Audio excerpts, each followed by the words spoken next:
Après le drame de Crans-Montana, la foule crie vengeance et demande la détention des propriétaires du Constellation. Mais en droit suisse, qu'est-ce que c'est cette détention avant jugement? Eh bien, cette possibilité d'être placé en détention alors qu'on est présumé innocent, puisqu'on n'a pas encore été jugé, eh bien, elle existe dans le Code de procédure pénale suisse. On parle alors de détention provisoire ou de détention pour motif de sûreté.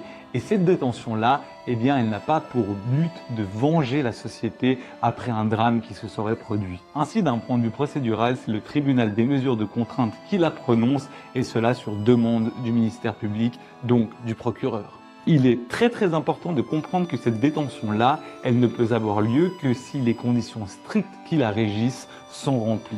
En effet, priver une personne qui est toujours présumée innocente de sa liberté n'est pas un acte anodin en termes de droit et ne devrait jamais être faite à la légère. Ainsi, la première condition pour pouvoir avoir cette détention, eh bien, c'est le fait que la personne concernée, donc le prévenu, soit fortement soupçonné d'avoir commis un crime ou un délit.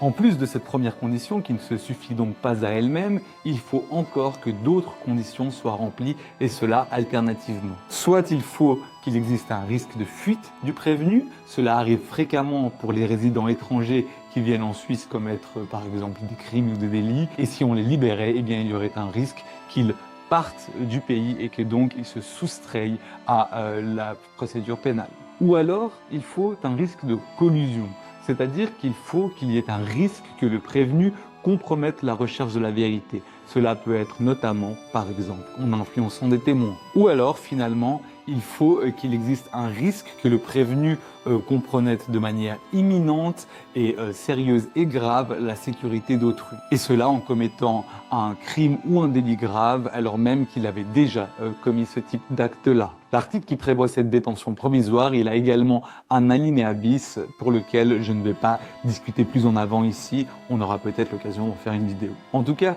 ce qui est important et qu'il faut bien comprendre, c'est que cette détention provisoire, cette détention avant jugement, cette détention d'une personne présumée innocente, elle ne doit avoir lieu que si les conditions sont remplies, et cela peu importe la gravité du drame dont on parle. Il en va ici, et ce n'est pas des moindres, de notre état de droit. En effet, on ne saurait accepter que des personnes présumées innocentes soient mises en détention n'importe comment. À titre personnel et en ma qualité d'avocat, je n'ai pas d'opinion sur le fait que les propriétaires du Constellation comparaissent libres.